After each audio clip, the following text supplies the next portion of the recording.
नमस्कार, मैं doctor Anjali Dubey Gideon history channel में आपका स्वागत करती हूँ। आज का जो हमारा विषय है वह भारतीय परिषद अधिनियम 1909 पर आधारित है, जिसे हम मार्ले मिंटो सुधार अधिनियम के नाम से भी जानते हैं। आज का जो हमारा वीडियो है और जो हमारा विषय है वह चूँकि काफ़ी बड़ा है, इसीलिए इसको हम 3 भागों में जानेंगे। आज का जो हमारा वीडियो रहेगा वह इस अधिनियम के कारणों पर आधारित होगा। तो हम बात कर रहे हैं मार्ले मिंटो सुधार अधिनियम के क्या कारण थे।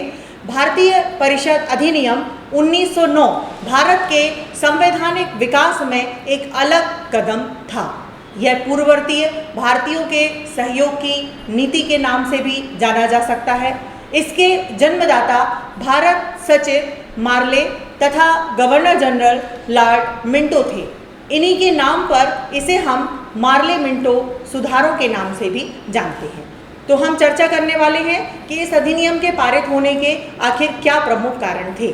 उन प्रमुख कारणों में सबसे पहले जो कारण है वह है 1892 ईस्वी के सुधारों से असंतोष का होना।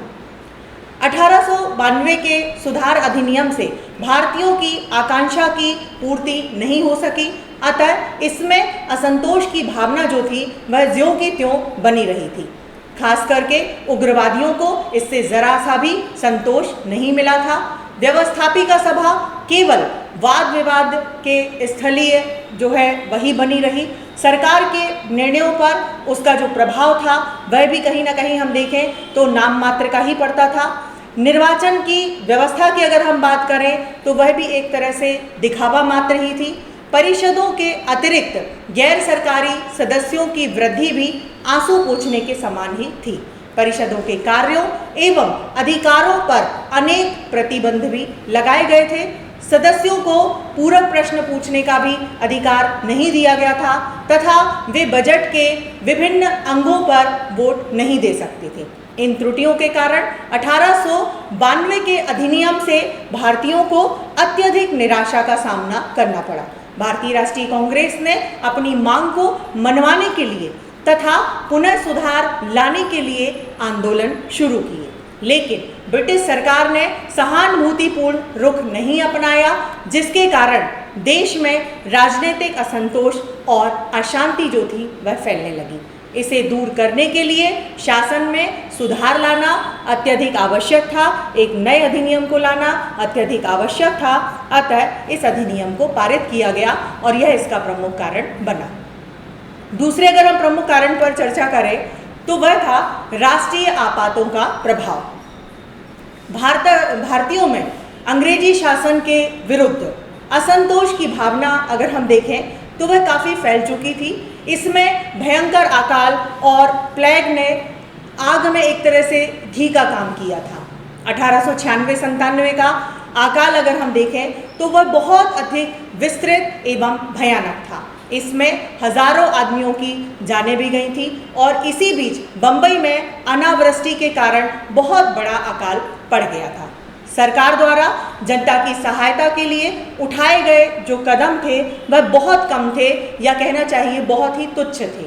उल्टे उनकी जो आर्थिक नीति के चलते अगर हम देखें तो जनता के दुखों में वृद्धि और हो रही थी। सरकारी अधिकारियों का जनता के प्रति जो व्यवहार था वह भी अगर हम देखें तो पूरी तरह से घृणास्पद ही था। इससे जनता में कहीं ना कहीं विद्रोह की भावना जो थी वह भड़क उठी और यहाँ तक कि प्लेग कमिश्नर को गोली भी मार दी गई। तो यह भी एक नए अधिनियम को लाने का एक प्रमुख कारण बनेगा। अगले कारण पर अगर हम चर्चा करें तो वह था कर्जन की प्रतिक्रियावादी नीति।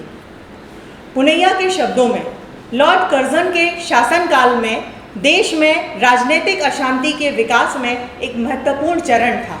लॉर्ड कर्जन एक महान साम्राज्यवादी तथा प्रतिक्रियावादी था। उसने भारतीय राष्ट्रीय आंदोलन को कुचलने का यथासंभव प्रयास भी किया। उसने भारतीयों की भावनाओं और आकांक्षाओं का अनादर किया।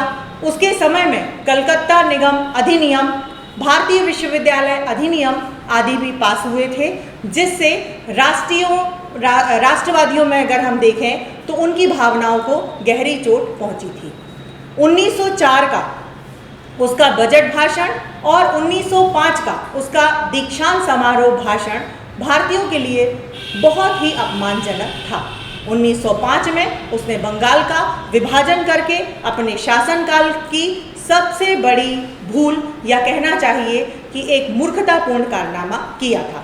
उसने प्रशासनिक कुशलता के नाम पर हिंदुओं और मुस्लिमों में फूट डालनी चाहिए।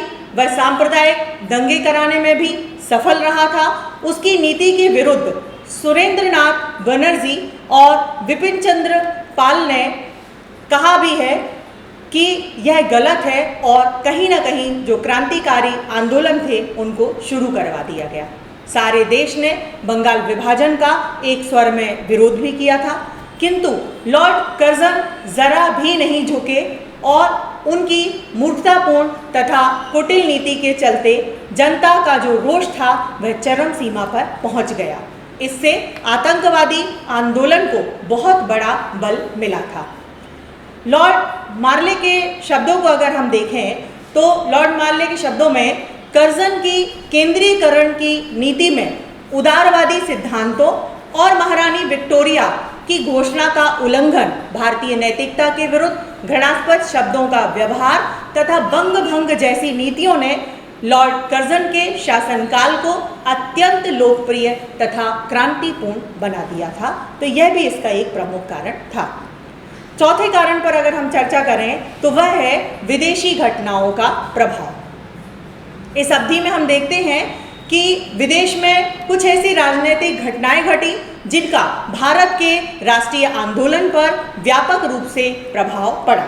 1896 में छोटे से अबिसिनिया ने इटली को हराया और 1905 में जापान ने रूस को। इन घटनाओं ने यूरोपियों की सर्वोच्चता के रहस्य का भांडाफोड़ कर दिया और एशियावादियों के हृदय में नव स्फूर्ति एवं नव प्रेरणा कहीं ना कहीं प्रदान हुई। एशिया में एक नए युग का उद्भव हुआ। भारतीय युवकों में भी आत्मसम्मान एवं आत्मविश्वास की भावना प्रबल हो उठी और वे अपनी मातृभूमि को स्वतंत्र देखने के लिए व्याकुल हो गए। अतः यह भी इसका एक प्रमुख कारण बनेगा। अगले कारण पर अगर हम चर्चा करें तो वह है विदेशों में भारतीयों का अपमान होना। दक्षिणी अफ्रीका, फिजी और कनाडा में भारतीयों के साथ दुर्व्यवहार किया गया।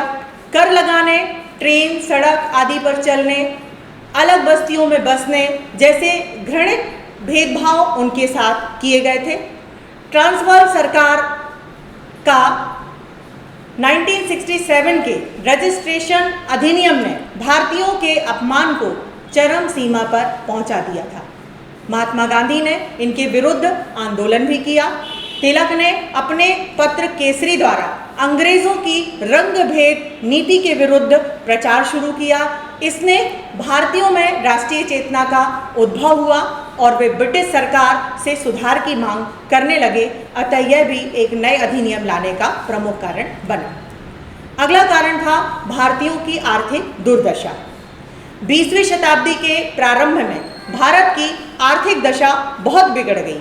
भू राजस्व में वृद्धि कर दी गई, सिंचाई कर बढ़ा दिया गया, उद्योगों का नाश हो गया, नित्य आवश्यक वस्तुओं की कीमत बढ़ गई।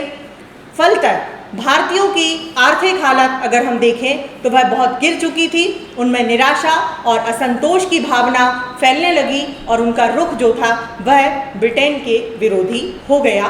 तो यह भी प्रमुख कारण आता है। अगला कारण है वह है प्रेस के द्वारा प्रचार प्रसार।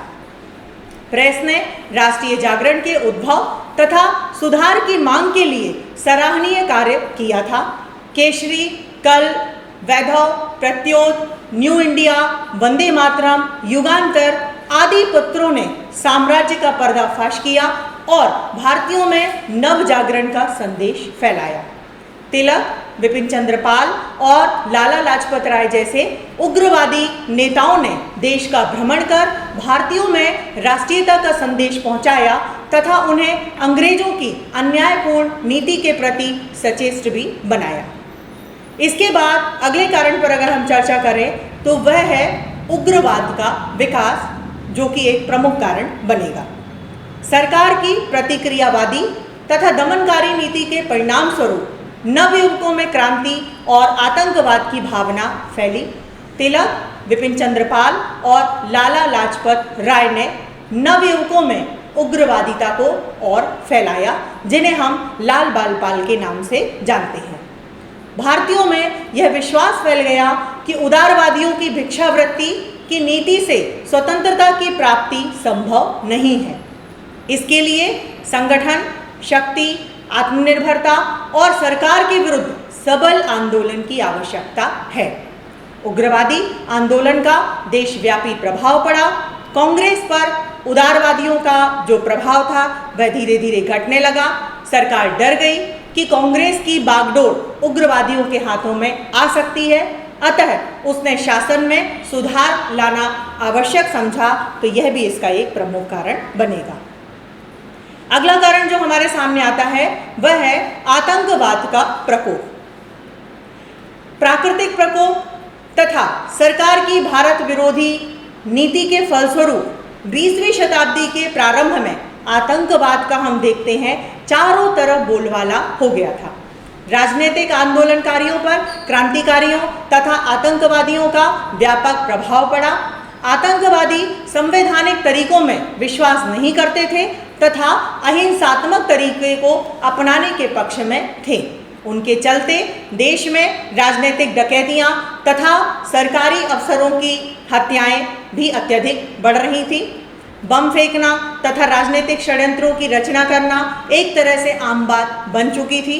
यद्यपि ब्रिटिश सरकार ने इन्हें दबाने के लिए अपना दमन चक्र जोरों से चलाया, फिर भी गैर क्रांतिकारियों को जीतने के लिए उसने संवैधानिक सुधार लाना आवश्यक समझा। यह भी इसका प्रमुख कारण बना। इसका जो अगला कारण है वह है कांग्रेस की मांग। 1905 में कांग्रेस ने अपने उद्देश्य के संबंध में एक प्रस्ताव पास किया, जिसमें यह कहा गया कि भारत का शासन भारतीयों के हित में होना चाहिए और कालांतर में ब्रिटिश साम्राज्य के अन्य स्वशासित उपनिवेशों की भांति भारत में सरकार का संगठन होना चाहिए।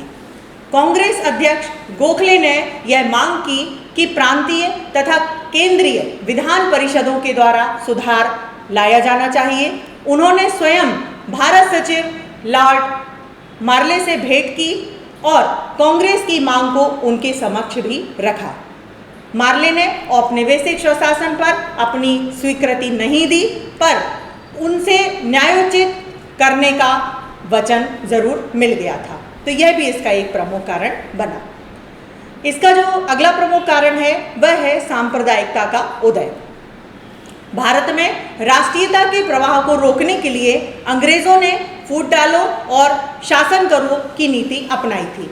इस हेतु उन्होंने मुसलमानों को प्रोत्साहित कर भारतीय राजनीति में सांप्रदायिकता का बीज बोना शुरू कर दिया था।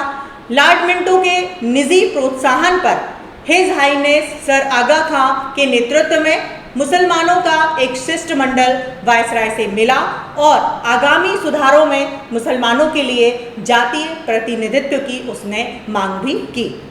लॉर्ड मिंटो ने शिष्टमंडल के सदस्यों का स्वागत किया और उन्हें उनकी मांगों को पूरा करने का आश्वासन भी दिया था। 1906 में मुस्लिम लीग की स्थापना हुई, जिसने पृथक निर्वाचन मंडल की मांगों को दोहराया और इस प्रकार हम देख सकते हैं कि सांप्रदायिकता के लिए सुधार की आवश्यकता पड़ी। तो यह भी इसका एक प्रमुख कारण बना। इसका अगला जो प्रमुख कारण है वह है इंग्लैंड में उदारवादी दल की विजय। दिसंबर 1905 में इंग्लैंड में उदारवादियों का मंत्रिमंडल बना। मार्ले भारत सचिव हुआ। वह भारतीयों तथा भारतीय समस्याओं के प्रति सहानुभूति रखता था। तत्कालीन वायसराय लॉर्ड मिंटो भी समान विचार के ही पोषक थे। उदार दल की सरकार ने संवैधानिक सुधारों की नीति अपनाई। मार्ले ने 15 जून 1906 को मिंटो को एक व्यक्तिगत पत्र में सुधार के लिए कदम उठाने को भी कहा। लॉर्ड मिंटो ने कार्यपालिका परिषद की एक समिति का संगठन सुधार संबंधी प्रस्तावों का प्रारूप तैयार करने के लिए किया था। इसके प्रस्तावों के आधार पर वायसराय ने भारत सचिव को सुधारों के लिए एक संदेश भेजा और इन प्रस्तावों पर लगभग 2 वर्षों तक वाद विवाद हुआ तथा अनेक सार्वजनिक संस्थाओं तथा स्थानीय संस्थाओं से विचार लिए गए। अंत में यह विधेयक 1909 के कानून के रूप में पास हुआ, जिसे भारतीय परिषद अधिनियम 1909 या मार्ले मिंटो सुधार के नाम से हम जानते हैं। तो मैं आशा करती हूँ कि आज के वीडियो के माध्यम से आपको मार्ले मिंटो सुधार अधिनियम के या 1909 के अधिनियम के क्या प्रमुख कारण थे, यह आपको बहुत अच्छे से समझ में आ गए होंगे। इसके बाद अगले वीडियो में हम देखेंगे कि इन सुधारों के प्रति सरकार का क्या दृष्टिकोण था या इस अधिनियम में प्रमुख किन किन उपबंधों को शामिल किया गया था। धन्यवाद।